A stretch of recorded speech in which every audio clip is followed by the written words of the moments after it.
Basically تو یہ اس خط سے سٹارٹ ہوئی تھی جو محسن نقوی صاحب وہاں پہ خط دینے گئے تھے نا، اگر آپ کو یاد ہو تو ایک تو ایرانیوں کا یہ کلچر ہے کہ جب آپ ان کے پیچھے دوڑتے ہیں نا تو یہ تھوڑا سا پھر پہاڑ پہ چڑھتے ہیں، یہ ان کا مسئلہ ہے.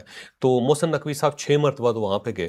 اب جب آپ اتنی مرتبہ اپنے اتنے سینئر وزیر کو بھیجیں گے تو اس سے ایک کرائسس تو پیدا ہوگا. انہیں یہ محسوس ہوا کہ پاکستان کی کوئی بہت زیادہ مجبوری ہے، اور پھر جو پاکستان نے خط لکھا اور مجتبیٰ خامنہئی صاحب کو خط دے کے آئے تو اس کے اوپر انہوں نے مائنڈ کیا کہ جی پاکستان کون ہوتا ہے ہمیں مشورہ دینے والا. پاکستان نے اس کے اندر مشورہ دیا کہ دیکھیں سب سے بیسٹ طریقہ یہ ہے کہ آپ معاملات کو سیٹل کریں، یہ بہترین ٹائم ہے، امریکنز معاملات سیٹل کرنا چاہتے ہیں، تو آپ اگر ضد کریں گے تو اس کا آپ کو نقصان ہوگا. تو وہ ایک بڑا ہمبل سا ریکویسٹنگ قسم کا ایک لیٹر تھا، لیکن ایرانیوں نے اسے برا منایا. ان کا خیال یہ تھا کہ دیکھیں یہ ہمیں پش کر رہے ہیں اور ہمیں مجبور کر رہے ہیں اور ہمیں دیوار کے ساتھ لگا رہے ہیں اور ہمیں مشورے دے رہے ہیں، اور یہ مشورے دینے والے ہوتے کون ہیں. تو اس کے بعد انہوں نے دیکھیں آپ اگر وہ سارے اس کے بعد جو واقعات ہیں نا سارے آپ دیکھنا شروع کریں، ان واقعات کے اندر ایک تو پاکستان نہیں آئے، دوسرا جو ایک طے تھا وہاں پہ سوئٹزرلینڈ کے اندر، وہاں پہ یہ اس وقت نہیں گئے، یہ بعد میں گئے.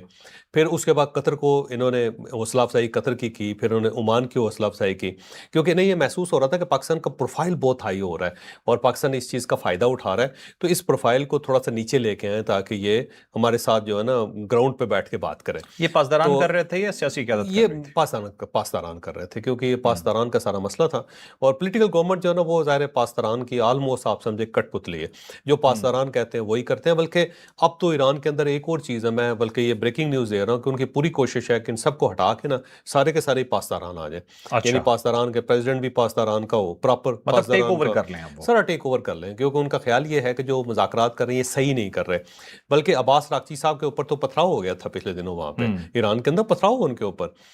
تو یہ والی صورتحال ہے، تو وہ چاہتے ہیں کہ یہاں پہ بھی سارے پاسداران آ جائیں اور اس گورنمنٹ کو سائڈ پہ کیا جائے تاکہ یہ جو ایک نارمل قسم کا بیہیویئر ہے وہ نہیں ٹھیک ہونا. ان لوگوں کو سمجھ نہیں آ رہا کہ ابھی تک یہ جو بچے ہوئے ہیں یہ پاکستان اور اسی گورنمنٹ کی وجہ سے بڑی غلطی کر رہے ہیں، بہت بڑی غلطی کر رہے ہیں. یہ اسرائیل بنوا کے گریٹر اسرائیل بنوا کے رہیں گے، کیونکہ اس کا جو یہ مڈل ایسٹ کو کمزور کر رہے ہیں، خود کمزور ہو رہے ہیں.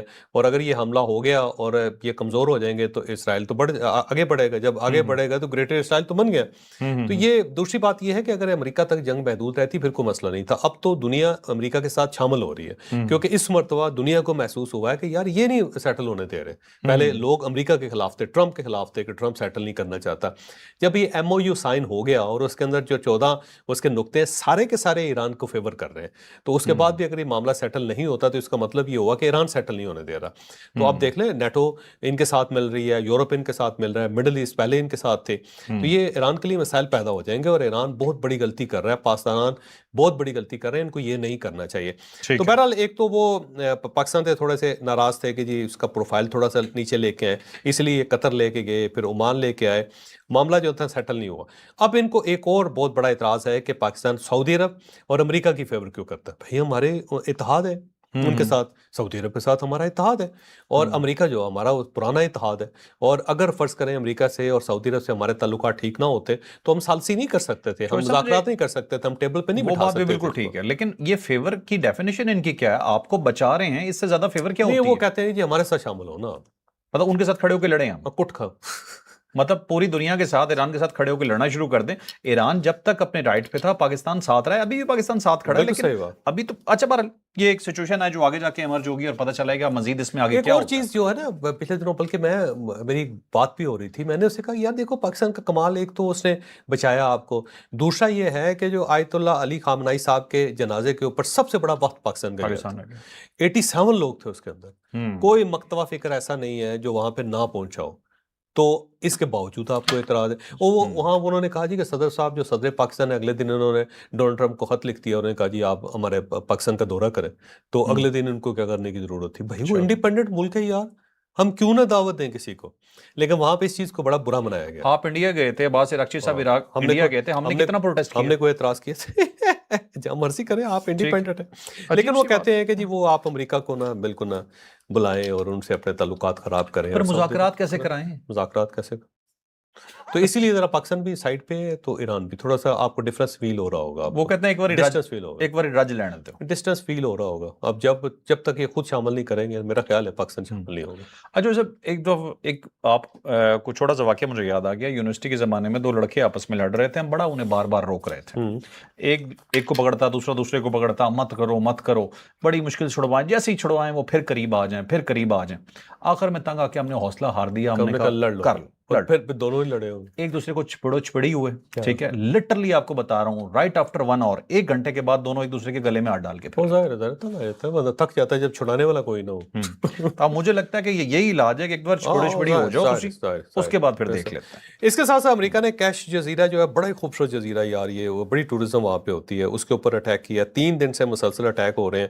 اب اس کے مقابلے میں جو بحرین اور کویت کے اوپر حملہ ہوا ہے, سعودی عرب کے اوپر حوثیوں کی طرف سے حملہ ہو گیا ہے. ابھا ان کا ایک بڑا خوبصورت شہر ہے, گرین ہے اور ٹھنڈا ہے, وہاں پہ برف بھی پڑتی ہے کبھی کبھی.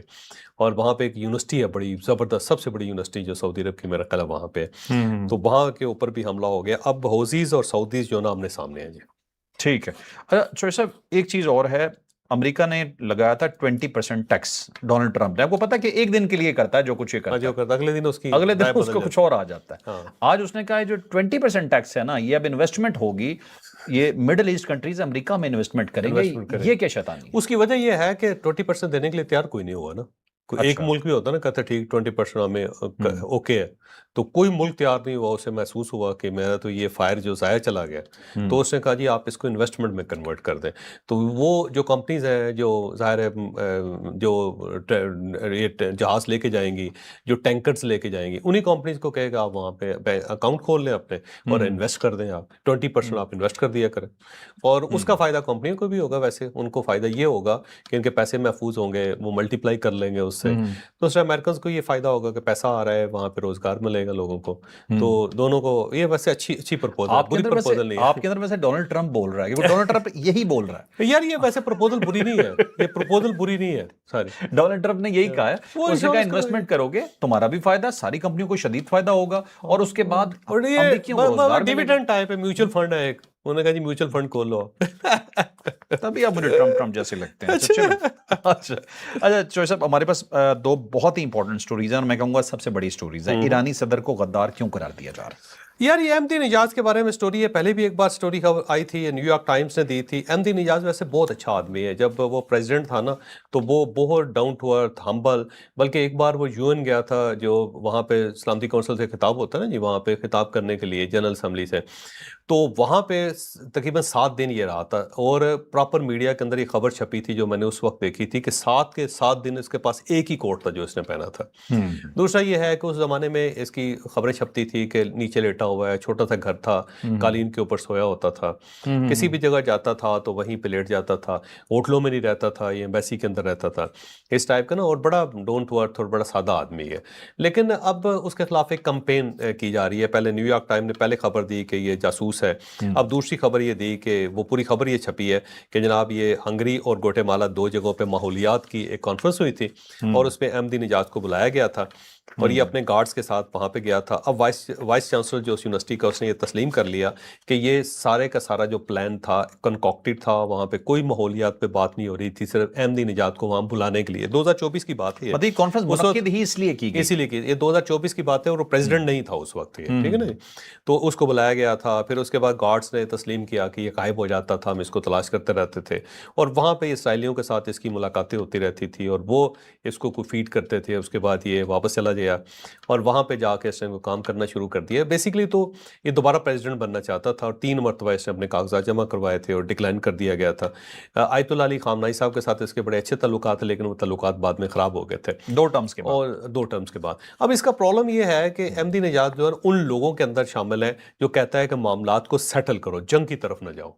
یہ ان لوگوں کے اندر شامل ہے, اور امریکنز اور باقی سب لوگ بھی اس لیے اس کو سپورٹ کرتے ہیں کہ اس کی رائے ڈیفرنٹ ہے پاسداران سے. لیکن پہلے تو بہت یہ ہاکش ہوا کرتا تھا. لیکن یہ ذہن میں رکھو کہ جب کوئی بندہ پریزیڈنٹ بنتا ہے نا, یا پرائم منسٹر بنتا ہے, تو نئی ریالٹیز اس کے سامنے آتی ہیں. آپ دیکھیں نا, جو اپوزیشن لیڈر ہوتا ہے وہ کہتا ہے جی گیس کم کر دیں گے, بجلی فری کر دیں گے, لیکن جب وہی پرائم منسٹر بنتا ہے تو اسے نئی ریالٹیز کا پتہ لگتا ہے. تو اب یہ کیونکہ پریزیڈنٹ رہ چکا ہے تو اس کو نئی ریالٹیز کا پتہ ہے کہ یہ ہم غلط سائڈ پہ جا رہے ہیں, ہم کنویں میں گرنے لگے. تو اس کی رائے مختلف ہے. تو اب اس لیے جو ہے نا یہ لوگ اس کو پسند نہیں کرتے وہاں پہ. لیکن مجھے لگتا ہے آج وہ ویسے دوبارہ اپیئر ہوا ہے. اس سے پہلے بھی ایک بار جنگ کے درمیان بھی اس کے بارے میں خبر آ گئی تھی کہ اس کو ہٹ کر دیا اسرائیل نے اور شہید ہو گیا, لیکن بعد میں وہ قبرستان میں نظر آیا تھا جنازہ پڑھنے کے لیے. اب دوبارہ آج وہ نظر آیا سڑکوں کے اوپر. اب دیکھتے ہیں ایران کے اندر کیا اس کے خلاف کوئی ٹرائل چلتا ہے یا نہیں چلتا. امریکہ اور اسرائیل کی طرف سے مطلب یہ بات ہو رہی ہے کہ یہ جو ساری سٹوری ہے یہ ہے کیا کہ اسے انسٹال کرنا تھا ایران میں, ایرانی عوام کو بھی زیادہ اعتراض نہ ہوتا کہ وہ انہیں یہ بندہ بڑا پسند ہے, بندہ بھی ان کا لگ جاتا, اور اس سائڈ سے ایرانی جو ہیں اب انہیں یہ لگے گا کہ یہ بندہ ہمارا غدار ہے. آپ کو کیا لگتا ہے غدار ہے یا نہیں؟ مجھے نہیں لگتا یار, ویسے مجھے لگتا ہے ایرانی کلچر ٹوٹل ڈفرینٹ ہے, اور اس لیول کا بندہ جا کے اگر غدار ہو گیا تو پھر آپ کا سسٹم کرپٹ ہے, پھر آپ فارغ ہو گئے. پھر یہ پاسداران اور ایران پھر گیا کہ اس لیول کا بندہ اگر دوسروں کے ساتھ مل گیا تو پھر تو بات ختم ہو گئی. اور یہ بھی ہو سکتا ہے اس کو بدنام کرنے کے لیے یا اندر ایک رفٹ پیدا کرنے کے لیے, اندر ایک لڑائی پیدا کرنے کے لیے یہ سٹوری ریلیز کی گئی. دو دفعہ آ چکی ہے سٹوری. اچھا جو صاحب برطانیہ اور پاکستان کی شدید آپس میں لڑائی چل رہی ہے اور یہ لڑائی سامنے نہیں آ رہی ہے اور پیچھے سے ٹھیک ٹھاک کام ہو رہا ہے, یہ کیا ہے؟ بیسیکلی تو یہ کامران یوسف صاحب نے سٹوری دی ہے اور اس کا کریڈٹ جو ان کو جانا چاہیے. سٹوری اتنی مزیدار ہے کہ ہم نے کہا کہ اس میں پیش کرتے ہیں. ایک بندہ ہے شبیر احمد اس کا نام ہے. 1970 کی دہائی میں یہ بندہ 13 سال کی عمر میں برطانیہ چلا گیا تھا, پاکستانی تھا, اور وہاں پہ جا کے اس نے باقی تعلیم اور باقی سب چیزیں اس نے وہیں پہ حاصل کی, اگر تعلیم اس نے کو حاصل کی ہے. بعد میں ایک سکینڈل آیا تھا 2012 میں, اور سکینڈل یہ تھا کہ گرومنگ گینگ کے نام سے گینگ تھا جو بچیوں کو گود لے کے کوئی 11 سال 12 سال کی بچیوں کو گروم کرتا تھا, گروم کر کے تو ان کو سیکس ورکر بنا دیتا تھا اور خود سیکسولی ایکسپلائٹ بھی کرتے تھے یہ لوگ. تو اس کے بعد یہ اسکینڈل آ گیا, یہ پکڑا گیا 2012 میں اس کو سزا ہو گئی, پھر یہ سزا ہوگی اور اس کو عمر قید ہوئی. اب 2026 کے اندر, وہاں پہ 14 سال عمر قید ہوتی, 2026 کے اندر یہ رہا ہو گیا, اس کی رہائی ہوگی. اب رہائی ہوگی تو برطانیہ یہ کہتا ہے کہ آپ اس کو پاکستان لے جائیں, کیونکہ اس کی وجہ یہ ہے کہ ہم اس کو یہاں پہ سیکورٹی پرووائڈ نہیں کر سکتے, یہاں پہ سوسائٹی بڑی خلاف ہے اس کے. تو اور دوسرا یہ کہ اس کو یہاں رکھنا ڈینجرس ہے. پاکستان کہتا ہے کہ آپ کا شہری ہم اس کو کیسے لے جائیں, اور وہ تو 13 سال کی عمر میں چلا گیا ہوا تھا, اس کے پاس برٹش پاسپورٹ ہے, وہ برٹش نیشنل ہے, پاکستان کیسے لے لے اس کو. تو وہ کہتے ہیں نہیں آپ لے کے جائیں.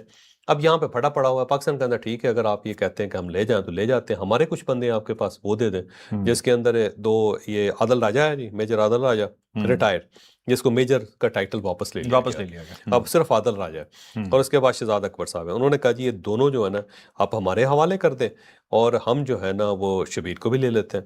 اس پہ برطانیہ کہہ رہا ہے کہ یہ تو نہیں ہم کر سکتے, کیونکہ اس کی وجہ وہ پولیٹیکل اسالم لیے ہوئے انہوں نے. تو جب پولیٹیکل اسالم لی ہوئی ہے, آپ ہمیں بندے نہیں دے رہے ہمارے جو آپ کے نیشنل نہیں ہیں, اور اس کے اور ساتھ یہ مجبور کر رہے ہیں کہ جو ہمارا نیشنل اسے آپ لے لیں, تو پاکستان کیسے لے لیں. تو اب ان دونوں کے درمیان پھٹا چل رہا ہے. لیکن یہ پھٹا جو ہے نا یہ بیسیکلی اوپن نہیں ہے, یہ انڈائریکٹلی جو ہے نا, بس آپ یہ سمجھیں کہ یہاں پہ جو برطانیہ کے ایمبیسڈر ہیں نا وہ یہاں پہ لگی ہوئی ہیں پاکستان کو مجبور کرنے. اور جو ہمارا ایمبیسڈر ہے ڈاکٹر فیصل تو آگے ہیں, نئے ایمبیسڈر ٹیپو صاحب گئے ہیں وہاں پہ, وہ وہاں پہ جا کے پھٹا کر رہا ہے کہ بھائی آپ یہ کر لیں. یہ دھمکی ملی ہے پاکستان کو کہ ہم آپ کے جو ویزاز ہیں وہ ویزا سلو ڈاؤن کر دیں گے, ہو سکتا ہے بند کریں گے, کوئی بھی ہو سکتی ہے ویزا کے اور ایڈ بند کر دیں گے آپ کے, اور دوسری کے جو فائنینشیل اسسٹنس آ رہی ہے ہیومینٹیرین گراؤنڈز پہ ہم وہ بھی بند کر دیں گے. لیکن ابھی ڈیڈ لاک ہو چکا ہے اس مسئلے کو, ابھی آگے جانا ہے. ابھی تک دونوں آپس میں ایک دوسرے کے ساتھ بہت سخت ہوئے. بالکل صحیح بات. آپ کو کیا لگتا ہے یہ دونوں بندے واپس آئیں گے یا ملیں گے پاکستان کو؟ مشکل ہے. ایک مرتبہ اگر برطانیہ نے یہ کر دیا نا, اس کے بعد پھر جس کو کہتے ہیں کٹا کھل جانا بندے یا ڈکا کھل جانا, پھر پوری دنیا کے وہاں پہ مفرور بیٹھے ہوئے ہیں, پولیٹیکل مفرور, پوری دنیا مانگے گی, اور پھر یو کے کو سب کو دینا پڑے گا, اور پھر وہاں پہ کوئی بندہ پناہ بھی نہیں لے گا. پناہ والا سلسلہ ہی ختم ہو جائے. ٹھیک ہے. پھر یہ جو بھاگ کے یہاں سے ادھر چلے جاتے ہیں نا, پھر یہ معاملہ ختم ہو گیا, اور بھاگ کے جانے کا یو کے کو فائدہ ہوتا ہے, کیونکہ 7 اربوں ڈالر بھی تو لے کے جاتے ہیں. ویسے شعیب صاحب حیرانگی کی بات ہے کہ انگلینڈ میں بیٹھ کے کسی بھی ملک کے متعلق کوئی بھی بکواس کر لو, وہ کہتے ہیں جی آزادی ہے, کر سکتے. بالکل ہے, لیکن شبیر احمد کے معاملے میں آزادی نہیں. اچھا چلیں صاحب نیکسٹ اسٹوری پہ آتے ہیں. امریکی فوجی کیسے تلاش کر لیتا ہے ایران جو ہے؟ یہ بحرین سے اسٹوری نکلی ہے. یہ بیسکلی فائنینشیل ٹائم کی اسٹوری ہے, اور اس میں انہوں نے کہا کہ جی بحرین کے اندر جو ہوٹل کے اندر جو لوگ ہیں, کیونکہ وہاں پہ نا ان کو جو بعد میں فوجی گئے تھے ان کو سب کو ہوٹل میں ٹھہرایا گیا تھا. دوسرا یہ ہے کہ جب وہاں پہ اٹیک شروع ہوئے تھے تو جو ان کے اڈے ہیں وہاں سے لوگوں کو نکال کے ہوٹلوں میں ایڈجسٹ کیا گیا تھا. تو اس کی بنیادی وجہ یہ ہے کہ ہوٹل محفوظ ہوتے ہیں، اور دوسرا یہ کہ اس کے اندر ریڈ کراس کا ایک دفتر لے لیتے ہیں، اوپر ریڈ کراس لگا لیتے ہیں، تو وہ کہتے ہیں جی محفوظ ہے سارا۔ ہوٹل عموماً محفوظ ہوتے ہیں۔ آپ کو پتہ ہے کہ کابل کے اندر جو انٹر کانٹیننٹل ہے وہ بھی محفوظ ہے، پراپر 5 اسٹار ہوٹل ہے، آج بھی 5 اسٹار ہوٹل ہے، اور ہر دور میں رہا ہے، جہاں وہ جنرل فیض کی تصویر بھی آئی تھی چائے کے کپ والی، ہر دور میں رہا ہے، ہر دور میں۔ ایون جب طالبان کی پچھلی گورنمنٹ تھی تو میں وہاں پہ گیا تھا، تو میں نارمل ہوٹل جیسے ہوتے، ٹھیک ہے۔ باہر کابل کچھ تھا، اندر کچھ تھا، تو وہ جو ہے نا ہوٹل میں اس لیے ٹھہرائے گئے۔ اب اس کے اوپر ہوٹلوں کے اوپر اٹیک شروع ہوا۔ جب ہوٹلوں کے اوپر اٹیک شروع ہوا تو یہ بہت زیادہ حیران کن تھا کہ اس کا مطلب یہ ہوا کہ کچھ لوگ جو مخبری کر رہے ہیں، اور یہ خوفناک کام ہے، اور اگر ہمارے اندر مخبر موجود ہے تو پھر تو ختم ہو گیا معاملہ۔ اب جب اس کے تحقیق کی تو پتہ چلا گیا کہ بیسیکلی ایران نے ان کے موبائل فون جو ہے ان کو ہیک کر لیا تھا۔ اب موبائل فون ہیک کیسے ہوئے تھے؟ بیسیکلی تو رومنگ جب آپ آن کرتے ہیں تو پھر ظاہر ہے اس کو ہیک کیا جا سکتا ہے، کیونکہ آپ کی لوکیشنز آ جاتی ہیں اس کے اندر۔ رومنگ کا مطلب فون ہی باہر کا ہے نا، پتہ چل جائے گا کہ یہ فون، یہ بندہ باہر سے آیا ہوا۔ اب ویسے تو آپ کال کریں نا کسی فون کے اوپر تو رنگ ہی مختلف ہوتی ہے، رنگ ہی مختلف ہوتی ہے، تو پتہ چل جاتا ہے آپ کو۔ اب ہوٹلوں کے اندر اگر آپ کال کر لیتے ہیں یا رومنگ پہ آن ہے تو فوری طور پر پتہ چل جاتا ہے آپ کو۔ اور اتنے بڑی تعداد میں مثلا 400-500 فون ایک ہی ہوٹل کے اندر رومنگ پہ ہوں گے تو اس کا کیا مطلب ہوگا؟ اس کا مطلب یہ ہے کہ کچھ اور چل رہا ہے نا جی۔ ایک ہوٹل ہے، اس کے اندر چلو کوئی 8-10 ایسے بندے ہوں گے جو گیسٹ ہوں گے، باقی سب تو لوکل ہونے چاہیے نا۔ اچھا چوہے صاحب، مختلف میکانزم یوز ہوئے ہیں یہاں پہ۔ ایک تو یہ ایگزیکٹلی یہی جو آپ نے بتایا کہ رومنگ والا، ایک ہوا اشتہاری میکانزم یوز، کہ جو ایڈ آپ دیکھتے ہیں نا، آپ کو پتہ چل جاتا ہے کہ وہ ڈیٹا کسی نے تو دیا ہے اس کمپنی کو، کہ آپ فیس بک دیکھ رہے ہیں تو آپ کو ایک ہی طرح کا ایڈ نظر آ رہا ہے، ٹھیک ہے۔ اب اس ریجن کے لوگوں کو کیا دیکھنا ہے؟ وہ ڈیٹا کہیں سے کوئی خریدے گا، ایون ملکوں کی ایجنسیاں بھی خریدی اور بیچتی ہیں، بالکل ٹھیک ہے، بالکل صحیح بات۔ اس کے اندر بھی ڈیٹا گیا ہے۔ اب امریکی کیا دیکھنا پسند کرتے ہیں، انہوں نے یہاں سے بھی جج کیا، اور امریکنز دیکھ رہے ہیں سر، امریکنز یہ دیکھ رہے ہیں، اور پلس اس کے اوپر سے وہ کہتے ہیں کمپنیاں ہیک بھی ہوئی سر۔ منامہ کے اندر ایک ہوٹل ہے جو کراؤن پلازا ہے، اس کے اندر زیادہ ہوا ہے، اس کے پاس کانٹریکٹ تھا ان کا، اور کپڑے بھی وہاں سے دھوئے جاتے تھے، کھانے بھی وہاں پہ پکتے تھے۔ اچھا، اس کے اوپر پھر جب اٹیک ہوا تو اس سے یہ معاملہ جو ہے نا نکل گیا، اور پتہ چلا کہ ڈیجیٹل نگرانی جو ہے اس کی جا رہی تھی۔ اب بہت سارے لوگ جو اندر ہیں بلیک واٹر آپ کو تو بلیک واٹر بھی یہاں پہ ہے، بلیک واٹر کے 10,000 سولجرز ہیں یہاں پہ۔ اچھا، 10,000 سولجر جو ہے نا مڈل ایسٹ کے اندر اس وقت ہے بلیک واٹر کے۔ یہ بلیک واٹر سارا ریٹائرڈ ہوتا ہے نا؟ وہ اپنی مرضی سے بھرتی کرتے ہیں، ایک پرائیویٹ آرمی ہوتی ہے، بیسیکلی پرائیویٹ آرمی۔ یہ کانسیپٹ ہی مختلف ہے سر۔ تو اب اس کے ساتھ یہ ہوا کہ اب یہ 3 پتہ لگا کہ چیزیں استعمال ہو رہی ہے، تو مخبری کا پورا نیٹ ورک ہے پورا ایران کا وہاں پہ، پھر آن لائن یہ سرویلنس کرتے ہیں وہ اس کو، پھر اس کے بعد یہ اسمارٹ فون جو ہے نا اس کی معلومات ظاہر ہے یہ حاصل کر لیتے ہیں، کہ ایون کیونکہ جب آپ نے گھڑی استعمال کرتے ہیں، یہ ہیلتھ کی ایپ سے استعمال کرتے ہیں، تو وہ تو آپ کے قدم بھی کاؤنٹ کرتا ہے نا کہ کتنے اسٹیپس آپ کے ہوئے ہیں وہ سارے، تو وہاں سے بھی چیزیں جو ہے ڈیٹا نکل آتا ہے۔ اب جو فوج کا بندہ ہوتا ہے نا، یہ ذہن میں رکھے یہ ایکسرسائز لازمی کرتا ہے، یہ ایکسرسائز کے بغیر آ ہی نہیں سکتا۔ اگر ایک ہوٹل کے اندر 500 بندے ایکسرسائز کر رہے ہیں تو اس کا کیا مطلب ہے؟ یہاں فوجی تو یہاں یہ ظاہر ہیومن انٹیلیجنس ہے نا سر۔ تو اب وہ کہہ رہے ہیں کہ ایک تو فون میں، ایک تو کیونکہ جب یہ اچھا امریکن اور برٹش یا یورپین جو ہے نا، جب یہ سولجر جاتے ہیں یا جاسوس جاتے ہیں نا، تو ان کو ایک سیف فون دیا جاتا ہے، محفوظ فون ہوتا ہے، جس کو ٹریک نہیں کیا جا سکتا، جس کو ہیک نہیں کیا جا سکتا۔ لیکن ہوتا کیا ہے کہ سرکاری فون کے ساتھ لوگ اپنا ذاتی فون بھی لے کے جاتے ہیں، تو اب اگر فرض کریں ایک سرکاری فون ہے، ساتھ آپ کا اسمارٹ فون اپنا ایکٹیو ہے، تو اس سے بھی پتہ چل جاتا ہے کہ 2 فون ایک فون جو ہے اس کو ہیک نہیں کیا جا پا رہا، دوسرا مطلب ہے کہ محفوظ ہے، ٹھیک ہے، وہ پھنس کے۔ تو اب امریکن جو ہے نا سوچ رہے ہیں کہ نیا میکانزم بنایا، نیا میکانزم کچھ بھی نہیں ہو سکتا، یہ ہو سکتا ہے فون نہ استعمال کرو۔ 2016 میں انہیں پہلی دفعہ پتہ چلا تھا، اس کے باوجود امریکن آرمی اس پہ کنٹرول نہیں کر سکی کہ ان کے فوجی اس طرح سے ٹریس ہو جاتے ہیں، اور یہ اپنی طرف سے ابھی اتنا بڑا اور امیر ملک ہے۔ فون جو ہے نا اب آپ کی زندگی سے نہیں نکل سکتا، پہلے ہوتا تھا روٹی کپڑا اور مکان، اب یہ ہے فون روٹی کپڑا اور مکان۔ صحیح ہے، فون نمبر 1 ہے، کپڑے کم ہوتے جا رہے ہیں، فون زیادہ ہوتے جا رہے ہیں۔ اچھا چوہے صاحب، ایک چیز اب میں نے ڈسکس کرنی ہے، مجھے اس چیز پہ بڑا افسوس بھی ہوا۔ مولانا فضل الرحمان آپ کو پتا کہ بہت بڑا نام ہے پاکستانی سیاست میں، اور ہمیشہ انہیں جوڑ توڑ کے حوالے سے یا پوزیٹیو سیاست کے حوالے سے دیکھا جاتا ہے، لیکن یونیورسٹی ہے سیاست کی۔ ہاں جی، لیکن ایک چیز پہ مجھے مولانا صاحب سے شدید اختلاف ہے، میں اس پہ پروٹیسٹ ریکارڈ کرتا ہوں باقاعدہ، کیونکہ جو فالوورز ہوتے ہیں انہیں دکھ ہوتا ہے کہ آپ انہیں تنقید کا نشانہ بنا رہے ہیں، میں واقعی ہی بنا رہا ہوں۔ آپ کو پاکستان کے شہداء کے حوالے سے یہ فضول بات کرنے کی نہ کوئی حق تھا، مولانا زیادتی کی، آپ کو کوئی حق نہیں تھا یہ بات کرنے کا، اور اسی لیے پوری ایون پارٹی کے اندر بھی لوگ ان کو سپورٹ۔ اچھا، لوگ کہہ رہے ہیں الفاظ واپس لیں، الفاظ نہ واپس لیں، اس کے اوپر معافی مانگیں، معافی ٹھیک ہے، مانگنی چاہیے، یہ بالکل بات آپ کی غلط ہے. بالکل ٹھیک۔ اچھا دوسری بات، اب عجیب و غریب ڈیبیٹ شروع ہو گئی ہے سوشل میڈیا پہ، میں اس کے بھی اگینسٹ ہوں. اب لوگ یہ کہہ رہے ہیں مولانا فضل الرحمان کو تنقید کا نشانہ بنا رہے ہیں، اور وہ یہ کیا کہتے ہیں، وہ کہتے ہیں جی کہ یہ تو چندہ لیتے ہیں.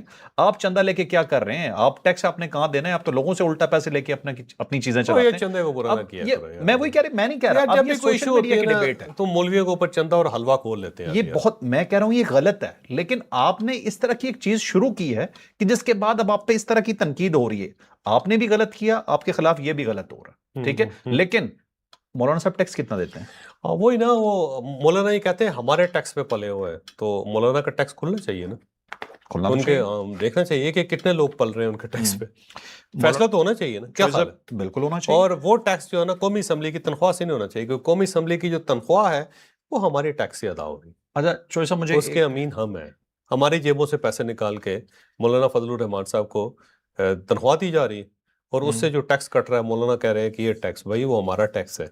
آپ کی ذاتی جو زمین ہے، آپ کا جو ذاتی کاروبار ہے، آپ کے جو ذاتی مدارس ہے، اس کے اوپر کتنا ٹیکس دے رہے ہیں، تاکہ پتہ لگے نا کتنے فوجی ہیں، کتنے شہداء ہیں، جو آپ کے ٹیکس پہ کتنے پڑ رہا ہے. شہداء ہیں جو مولانا فضل الرحمان صاحب کی کمائی جو ہے نا اس کے اوپر شہید ہوئے ہیں.